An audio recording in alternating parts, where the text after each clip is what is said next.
Al McFarlane. Welcome to the Friday edition of Conversations with Al McFarlane.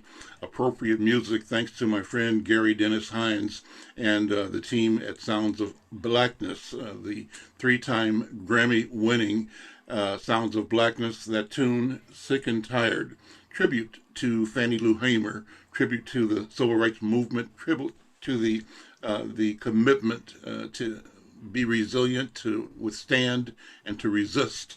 And a song that's really appropriate for today, in my thought. I'm pleased to have as my guest a colleague and friend, a leader, an elder, a visionary, and a healer in our community, Dr. Benjamin F. Chavis.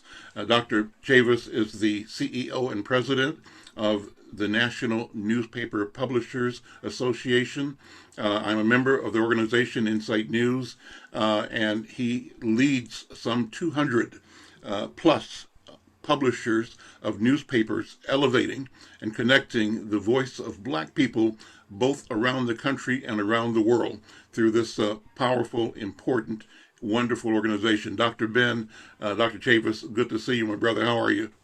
Thank you very much. And Brother Alvin, follow me, send best wishes, Happy New Year to you and to the Inside News and to all of our brothers and sisters in the greater Minneapolis area. There's an old saying, luta continua, the struggle continues. Absolutely.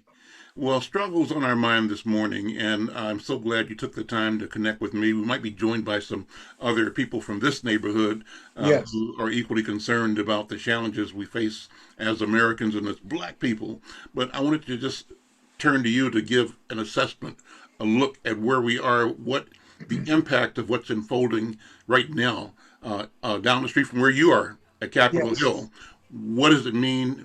What's the status as you see it right now? Well, as I look out of my apartment building at the corner of 6th and Pennsylvania Avenue, Northwest, I'm looking at the National Guard from Virginia, from Maryland, from New Jersey, from New York. Thousands of guardsmen now have come into Washington, D.C.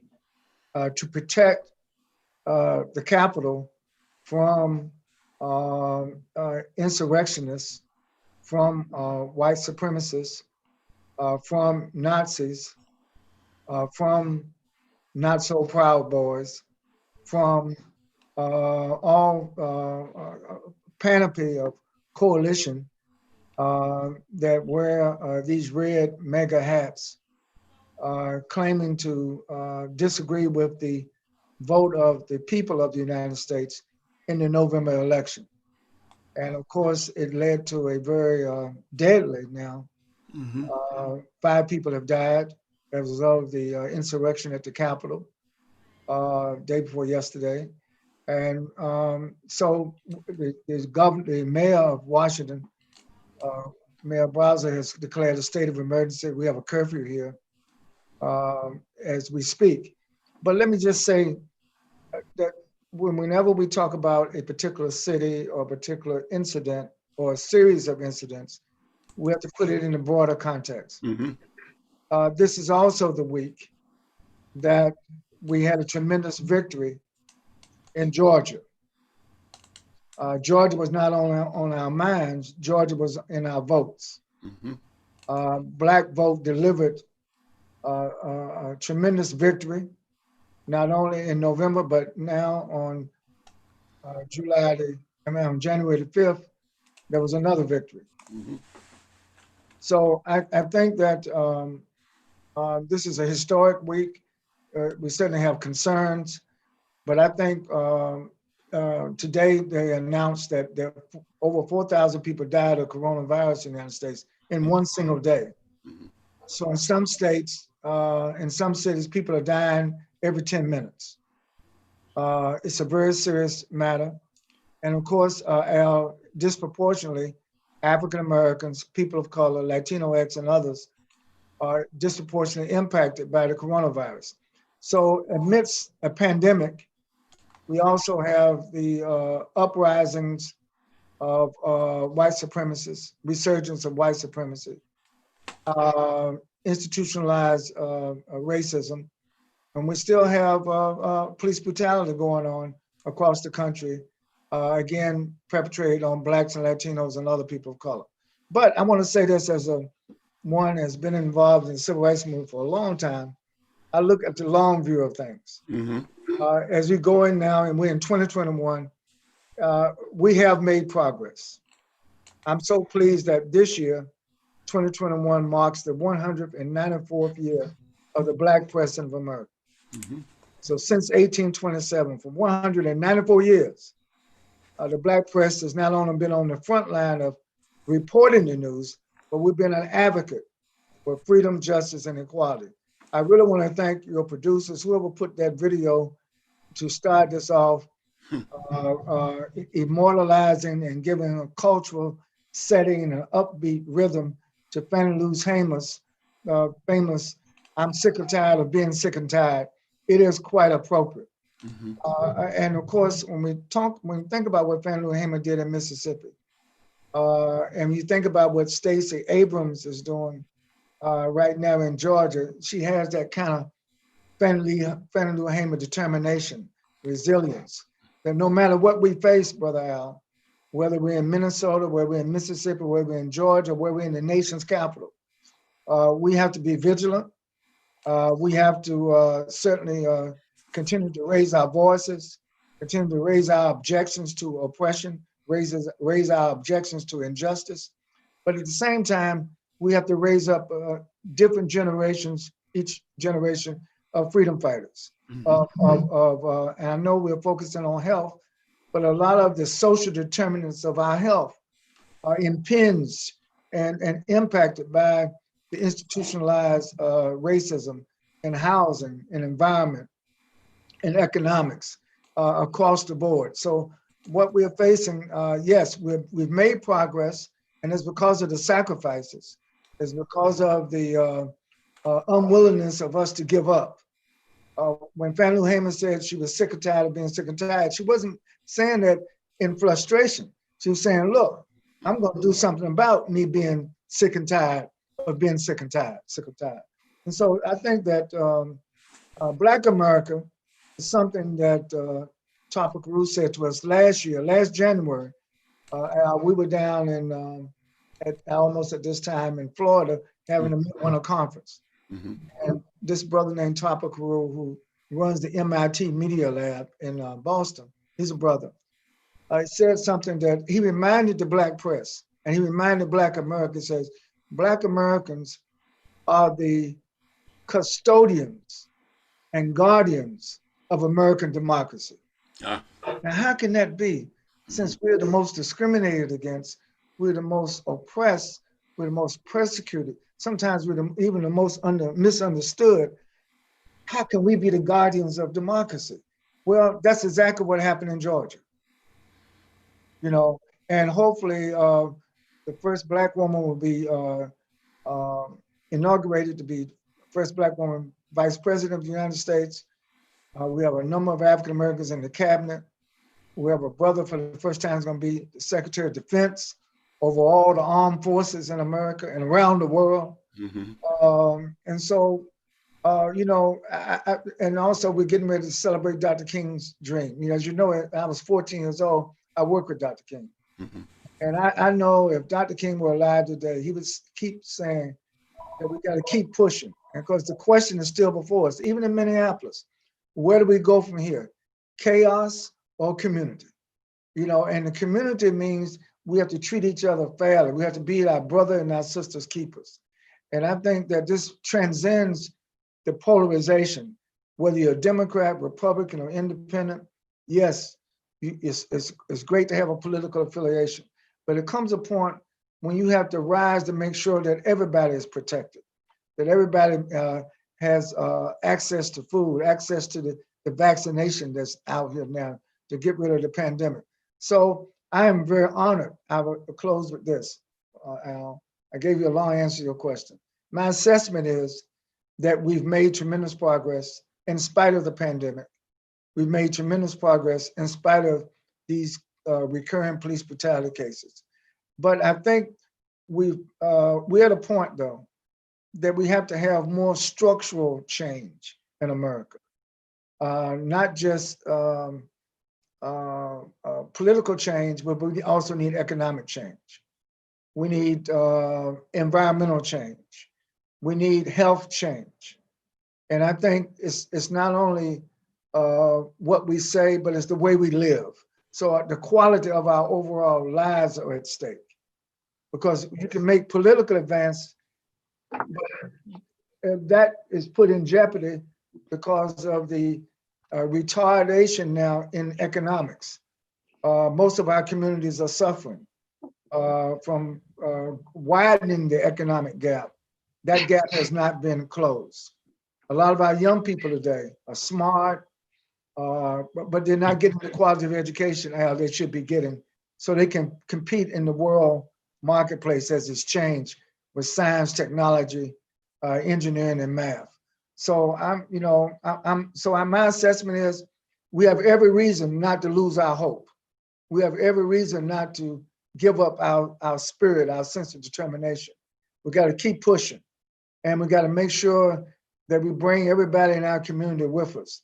This is not about getting progress for a chosen few. This is about getting progress for the masses of our people. We don't use that term much now. I'm always concerned, as Dr. King would say, quoting the scripture, what's going on with the least of these in our community? Because if you measure what's going on with the least of these in our community, you can give a better barometer of how it is for Black America. And if you measure Black America, you measure all of America, because we tend to get the brunt of not only the pandemics, but the epidemics that continue to besiege our society and the world in which we live in.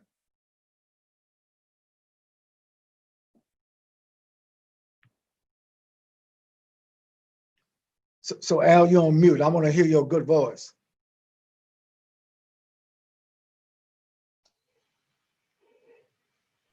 Unmute yourself, brother.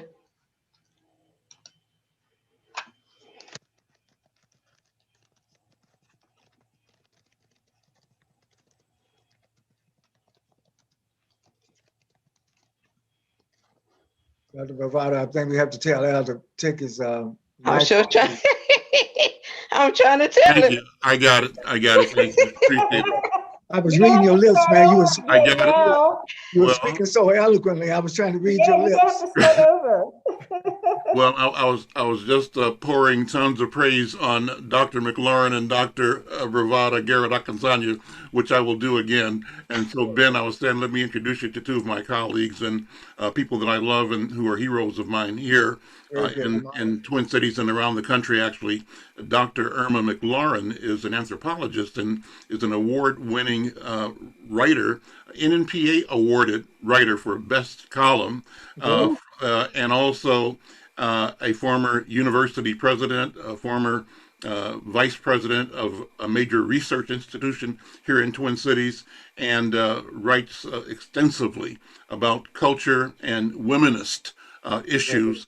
I call her a freedom fighter. Like you, Dr. Ben, she has a wealth of contact and engagement with leading minds and thoughts in our community and in the world. And I'm glad she was able to join this conversation. And also my friend, Dr. Bravada Garrett Akansanya, who actually has been co-hosting my Friday programs. The programs have been focusing on mental health and the health of our community, particularly in the middle of the COVID-19 crisis. She's operating a program that I support that provides crisis counseling to victims and families in the COVID-19 crisis. But as often as not, we also talk about the pandemic of 1619, as well as the pandemic of COVID-19. So they both are here, and I'm thinking this is going to be a wonderful and rich conversation talking about health, mental health, and what that means in the context of our contact with Europeans and white people and the transatlantic slave trade and what's happening right now down the street from you at the Capitol. Yesterday, I had Attorney General, your friend, Attorney General Keith Ellison, on the program, and I asked him to talk about the Tilden Hayes 1877 compromise that ended the Reconstruction and set in motion Jim Crow anew, that basically put Continue black people today. Which back into continues today. slavery. I want to talk about that first. And let me go to Dr. Irma McFarlane. Dr. Irma, we've got a great piece by you in Monday's upcoming Insight News. I'll just show the screen. And a great piece from NNPA as well. Let's see if that's coming up. But your piece focuses on, let's see, Okay, great. do I have it there? I'm not sure if my cover is showing up the right way or not. Change is coming. What are you seeing? I'm not sure. Now, No, that's not it. It's not the one I want. Let me come back to it. Hold on. But I wanted to, the wrong screen came up, but I'll get the right one up just 1 second. Nope, that's not it. Well, I have to come back to it now. So, Irma, jump in the conversation. Impressions on what's happening right now. You can talk about the story that's going to be breaking in Insight News on Monday that you wrote, but ultimately, how do we wrap our minds around the change, the good and the bad that we see right now? What do you think, Irma McLaurin? Well, the title of my piece is not accidental. It's entitled Resolve, Resilience, Hope, and Healing. And I think Dr. Ben has spoken to all of those that we need all of that in order to move forward. We need the resolve, the determination as illustrated by Fannie Lou Hamer. We need resilience, in order to deal with both the physical and mental, emotional trauma that the pandemic has brought on. But I'm also arguing that we've had a political pandemic, that has created its own trauma. And we saw in some ways the surge of that yesterday. And that we also need hope. There has to be a path forward, or this country will never recover. And there has to be healing, in that. And I began the piece with a quote from something I wrote 4 years ago called America Do Not Despair. And it says, America, do not despair at the rising tide of elitism, incivility, racial, national, and religious intolerance, and good old fashioned racism and white supremacy thinking that has taken hold of our country at this political moment. We've endured worse and still we rose. America, do not despair, because my 2017 New Year's resolution, I resolve and ask every person reading this to do the same, to be filled with hope and optimism and the certainty that we will, through the power of the people, forge a better, civil, and more inclusive America for all of us in the present and in the future. And that was my 2017 New Year's opening. And 4 years ago, and now I'm having to repeat it. It is still a necessary statement, in that respect. And so the question is, we face a pandemic that has given us a death surge, but we also have a political pandemic that has been brought about by the leadership of this country. And we have to figure out a way forward. What I talk about is that we dodged a bullet when people voted to change this country's leadership. We've dodged a race war when the majority of voting citizens, decided to move this leader out of place. Now we have to go about the business of healing and becoming resilient, despite all of these tragedies and all of these things that are happening.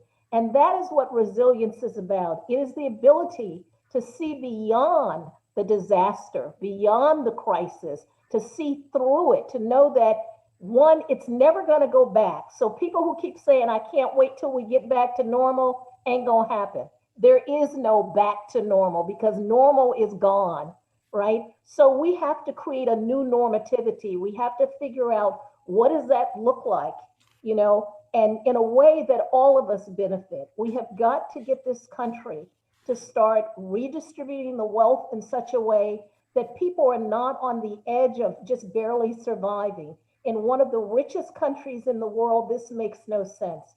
We have to figure out, what are the emotional kinds of healing that has to be done in order to get through the trauma of racism.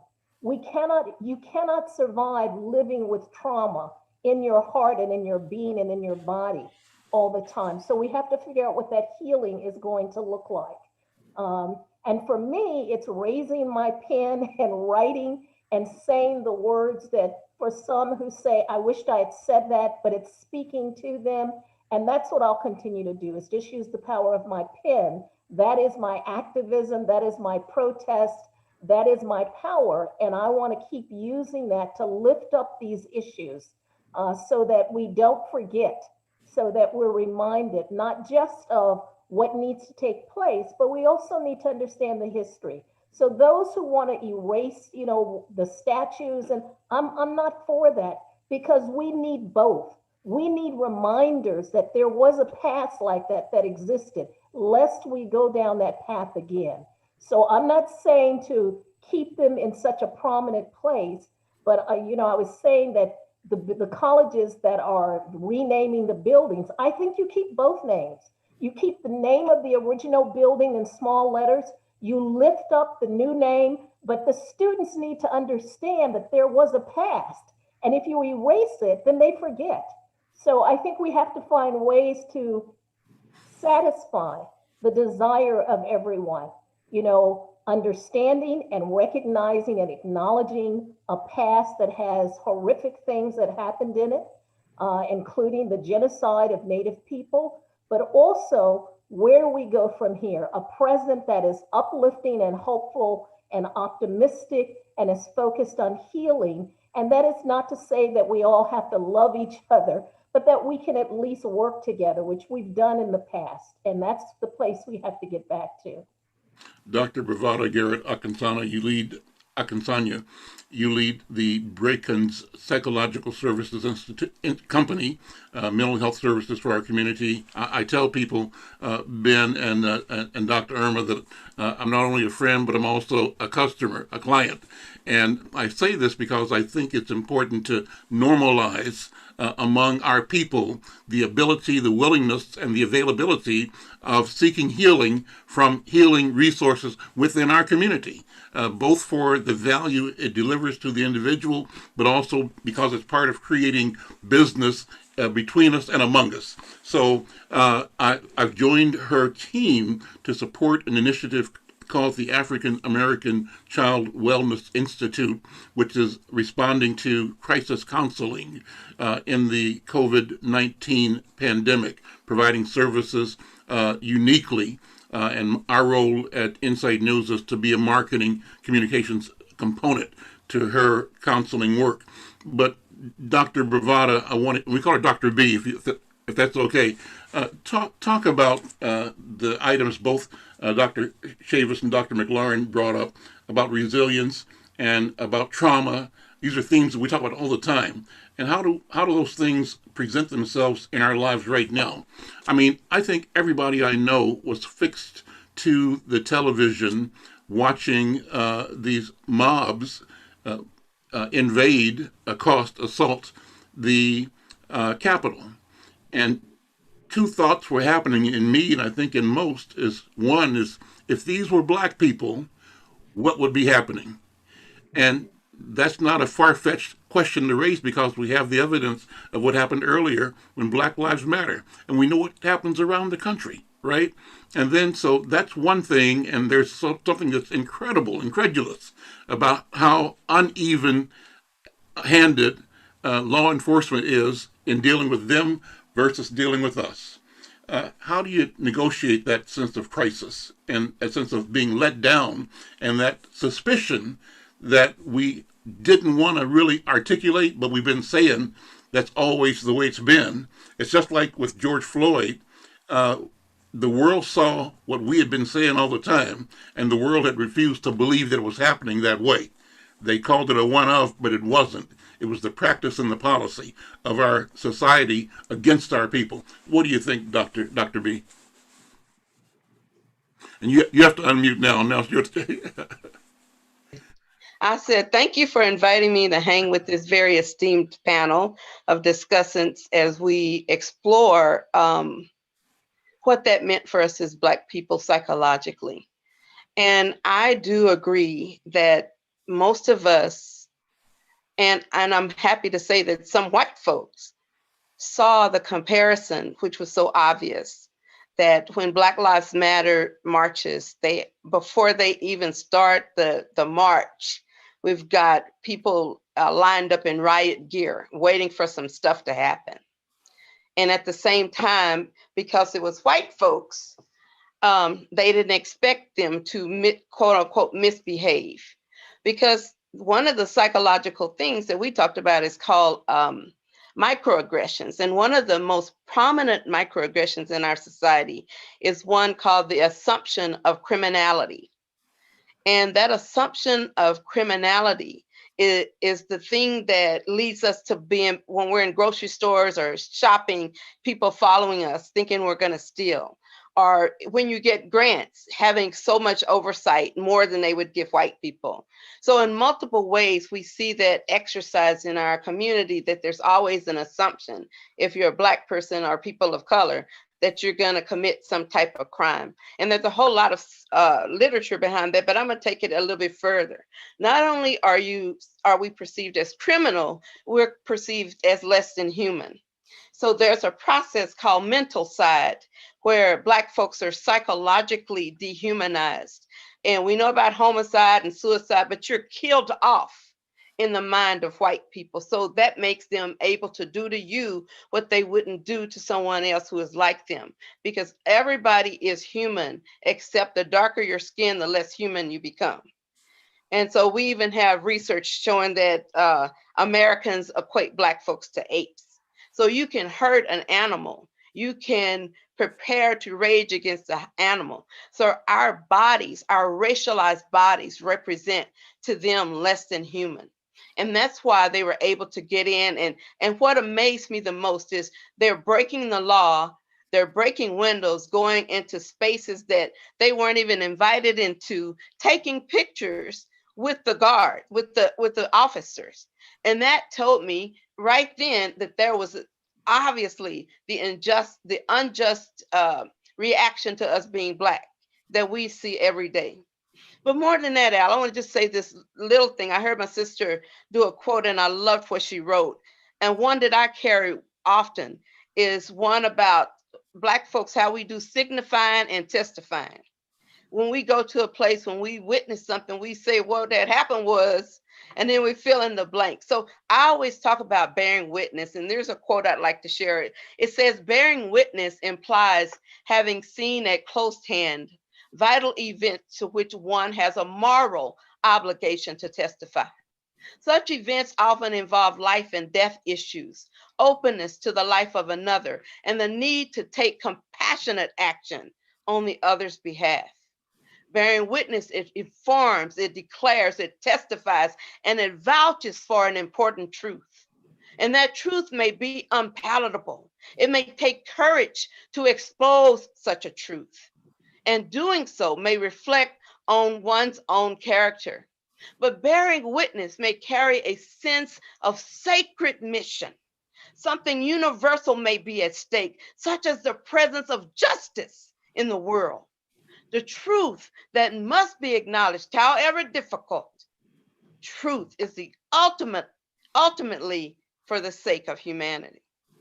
So what we saw was an acknowledgement of our lived experience as Black folks in America, and the psychological torture that we experience, not weekly, but daily, but hourly, in our systems, in our schools, in our jails, in our homes, in our communities, where we are dehumanized. So that whole process that we just experienced happened on a different level for us. That whole process for us created a visceral reaction. There wasn't a Black person who didn't look at that and say, if that had been me, if that had been my brother, my sister, my son, if that had been me, we would have been hit with rubber bullets. We would have been shot. More than 4 or 5 of us would have died. And definitely there wouldn't be any pictures with officers in the space that we broke into. So that psychological gender flexion that people do, the acrobatics that it takes to dehumanize us, means that our own brothers and sisters who are white have to demean and dehumanize themselves before they can do that to us. That is the oppressive problem that stops our liberation of our spirits and our psychological and economic liberation for our communities, is that so many of us have been under that, having that knee on our neck, that when the knee is removed, sometimes we don't even know to move ourselves. So I'm talking about what happened, not who it happened to. I'm talking about what happened. What had happened was the nation saw how the nation treats Black folks with George Floyd. Mm-hmm. But what happened was the nation saw how the nation treats white folks at the Capitol. Ben Chavis, Dr. Chavis, thank you, Dr. B. Go back to the question that I posed about the Tilden Hayes compromise. Are you familiar with that? Yeah, I'm very familiar with it. And recently, I want to share the connection to the Black press.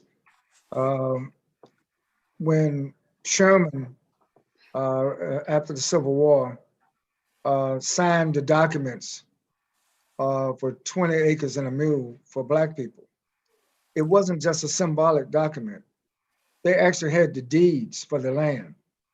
And most of the land was on the coast of Florida, the coast of Georgia, and the coast of both Carolinas. Prime real estate that had access to water for agriculture. The mules weren't for riding, the mules were for agriculture, because we knew not only how to till the land, but to build and be prosperous off the land.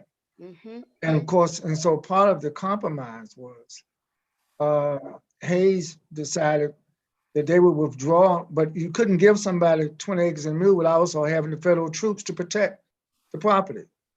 And so when they withdrew the troops, the federal troops, that was the green light for white supremacy. Mm-hmm. Come back.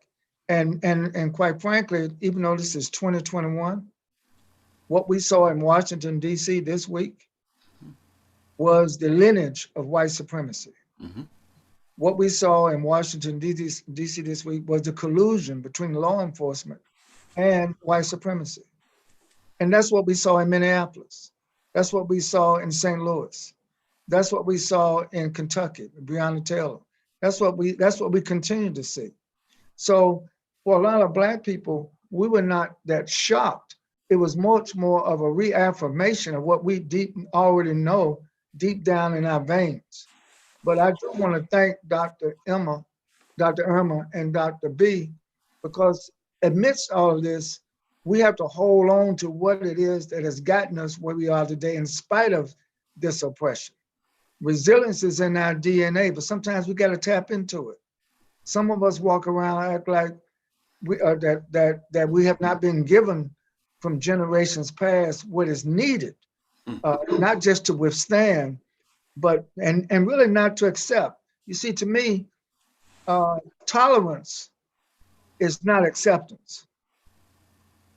And I think we should never accept our oppression.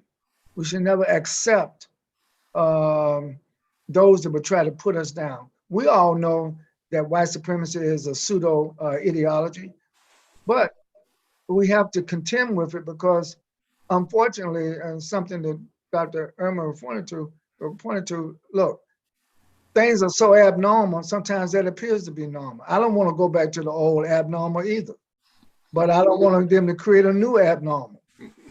We have to define what is normal, what is just, what is equity, what is equality out of our experience. And you know what? Because quite frankly, and I don't want to be too radical, but I'm just going to say this: the ignorance of white people, the ignorance of white supremacy, is going to set up their own downfall. It contradicts itself ultimately. And this is what the Trumpites don't understand. Mm-hmm. They are so loyal to what they perceive as their way of life, then they would accept falsehood as truth.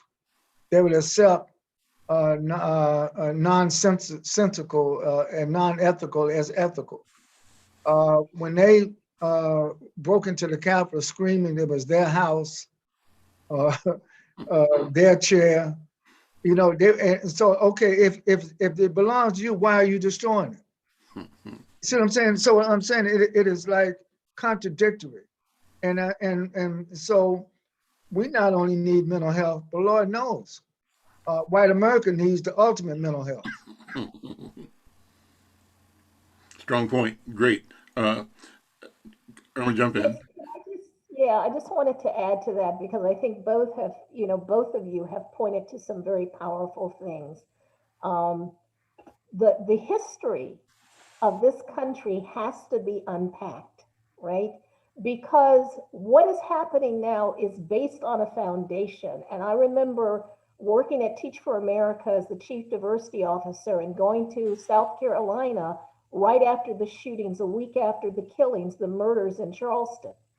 And then saying to them, you have to understand that when you talk about wanting to achieve educational equity, you have to go back to post Reconstruction when the South Carolina House of Representatives made a declaration that they would resist like desegregation and all of these things.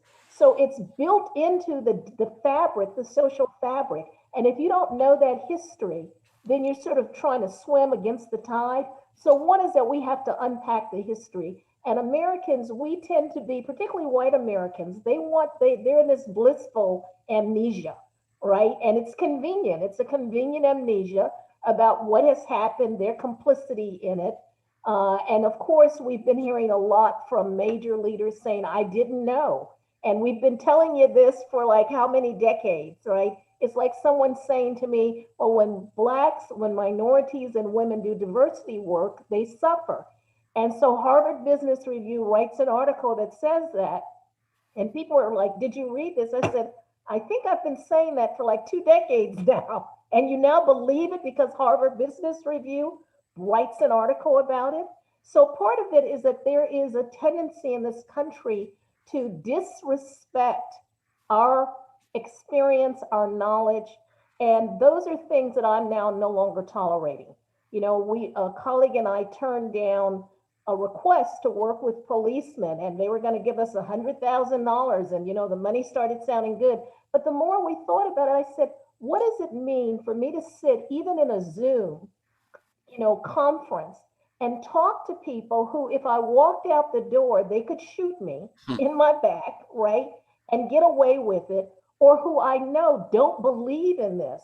What does that do to me? Because when we talk about this work, we talk about needing to tell people about diversity, but we don't talk about the impact it has on us. And in that engagement, it's all about their experience, their learning, but we now have to pay attention to what it does for us. And my colleague and I decided that the price that we would have to pay psychically and emotionally was not worth the money, that we did not need to subject ourselves to that kind of a situation. And I think that's what we have to start doing. We have to start standing up and saying, enough, no more. We have to stop letting people pimp us for our knowledge. We have to start demanding that we be compensated if we decide to do something. I had a young woman who told me that her president of her university actually volunteered her to do training for the police, in which she had to get up at 5 in the morning, get her children dressed, rely on her partner to help her, right? The president never stopped to ask, what is it going to cost her, this Black woman, to do this work? It looked good for the university, but the cost to her was tremendous. And so we have to start thinking about the cost of this engagement for us and putting some boundaries on it, in order for us to be healthy and sane and mentally, alert. So that leads to and confirms what I described when I said that I work with Dr. B, but I'm also a client of Dr. B's firm, and it means that I value this relationship and the service, and the cost is something that is reasonable for me. And the question is, how do we develop an attitude between us and among us where we recognize that we all have, as what Dr. Ben said, all we need? We really do. It's in us and around us and in the land. How do we motivate and connect ourselves to opportunity differently? Dr. Ben, what do you think? I mean, where are we now in terms of the economic impact of the crisis we're experiencing now? Thank you. First, I think this program is a great example. We need more programs like this. We need to have more conversation, what I would call interdisciplinary conversation among ourselves. We're blessed. We got all kind of genius brothers and sisters in our community. We need to be in more conversation with one another. Number two, we need to think about how to leverage regaining more control over and ownership of our own businesses, our own media businesses, our own media platforms. You know, we need our own research. We need our own data. We need our own analysis of the data rather than using other people's analysis, which we always know is incorrect because we're not polled right. So I think that there's an opportunity, but I would say one of the lessons from the civil rights movement is that we tend not to look at the business side strong enough. We need to be able to have financial sustainability of our movement for social change. That way we don't have to be dependent on somebody else to pay for our freedom, somebody else to fund our freedom, somebody else to fund our ability to even speak to one another. We need to have greater control. We're mass consumers. We spend over $1 trillion in an economy that systematically oppresses us, discriminates us, and holds us down. We've got to change that dynamic. And so, how does that come about, Dr. B? How do we change or create what I call a public mind in our community, among us, that our minds lead us to act a certain way different from how we've acted in the past? Different from under the influence of white supremacist thought? Well, I look at a couple. Exactly, because I'm thinking what I call it is the uh-oh syndrome. The uh-oh syndrome comes about when oppressors realize that what they're doing isn't going to work, that we still are going to be resilient in spite of. We rise, we overcome in spite of. And that's not going to work. So that uh-oh syndrome is one of the things that we as Blacks need to be aware of. And we need to be aware that our on the TV brother getting arrested, we see immediately that could be Pookie, we know our loving, but our white We're having a identity model. bandwidth issue. You're breaking up a lot, Dr. B. I don't know if you got it. America is very individualistic. And okay, so the main thing I wanted to say is that we have a right to wellness. Mm-hmm. And we need to realize if pain is the price to pay to be well, we have paid it and we have that right. And we have to fight to be well. And sometimes that biggest fight is among ourselves, within ourselves, knowing that we are divinely appointed to be well. Hope you can hear that. I heard it, and we're going to close out in about 3 or 4 minutes here. I want to kind of go around the panel again. Just both thank you, Dr. Benjamin Chavis, for your words, your leadership, your presence. Thank you, Dr. Irma McLaurin, for being our culture and education editor, and for your leadership in education. And then the rights movement, the human rights movement, and Dr. B for your powerful analysis and leadership in this market. So let me close by asking you all to take a minute or two to project. I mean, beyond this week. So two things. One, I'm living with a certain, not fear, but awareness of the potential for a left turn not politically left, but a wrong turn. That wrong turn meaning the clearing of the way for white supremacists to reveal themselves more boldly, more aggressively, and with the protection and the understanding, meaning the silence of the larger society, even our friends, liberals and progressives, have the potential to stand by and watch us be the subjects of efforts to enslave us again. That I fear. And I think I'm not too far out in raising the question, and I raise it so that we will make sure it does not happen. But presuming it doesn't happen, where do we go? Dr. Ben, what are we creating I'm gonna be right very, now? I think your insight is, that's why you're the founding publisher of Inside News. But let me just say that we have to protect ourselves. We cannot allow ourselves to be vulnerable to white supremacy. We got to protect ourselves in the Black church. We got to protect ourselves in our schools, our universities, our homes, and even in our newspapers. I woke up this morning and I envision that some of these white supremacists, when they cannot storm the Capitol, they're going to look for something else to storm. Mm-hmm. So I want everybody to be on guard. Mm-hmm. Do not let our guard down. You know, we have to protect ourselves. I mean, and by protection, I mean emotional protection, environmental protection, economic protection, but I'm also talking about physical protection. Mm-hmm. We have to defend ourselves, and we have to teach our children how to defend themselves.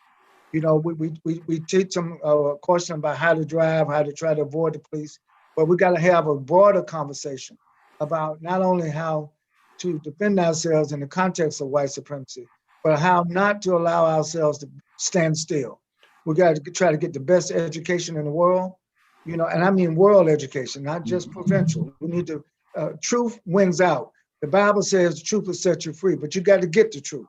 You got to live that truth once you get it. Dr. Irma? So at the end of my piece, I talk about in the column a call to action. You know, so I'm actually using this not just as a way to speak my mind, but also to rally people to say, you know, there is much work to be done. We have to roll up our sleeves. We cannot participate in the politics of the past in which we sit and pick and throw stones and try and find things that people aren't doing as opposed to focused on what they are doing. We have to hold Biden and Harris accountable, you know, for the promises they made, and we need to follow up with that.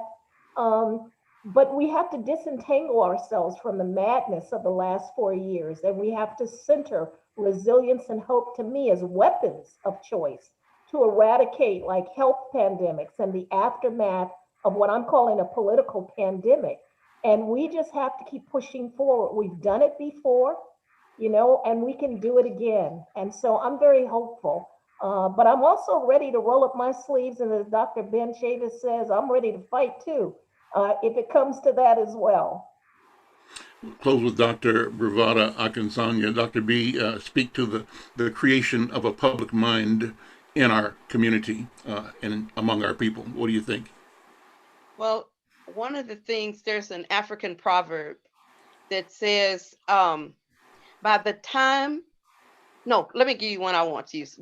The one that I want to use is, those who cannot dance will say the drum is bad. But what we know is that they're not dancing by our drums, because we have drums of justice. We have drums of wellness. We have drums of genius. We have drums of hard work.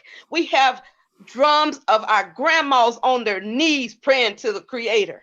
We have drums in our blood that make us resilient, that make us strong, that make us powerful. Let us know that we are created by the Creator of all things. We have our own inner drum. That's the one we need to listen to. And in it, it will beat and beat and beat until this race is won. That's what we got to remember. I think we said it all this morning, but let's do it again in the future. This was a great conversation. I'm Al McFarlane, and we do this every day at around 1 o'clock. Every Friday, we focus on health and wellness. We call this the Healing Circle, and we do it in collaboration with Dr. B, her team at the African American Child Wellness Institute. So pleased to connect with you, Dr. Benjamin Chavis. Thank you so much for what you do at NNPA and just as a force in the rights movement for the world. Dr. Irma, the work you do in culture and anthropology as an author, writer, organizer, and demanding change for our people. I thank you for that. I'm Al McFarlane. We'll see you next time. Bye, y'all. Thank you.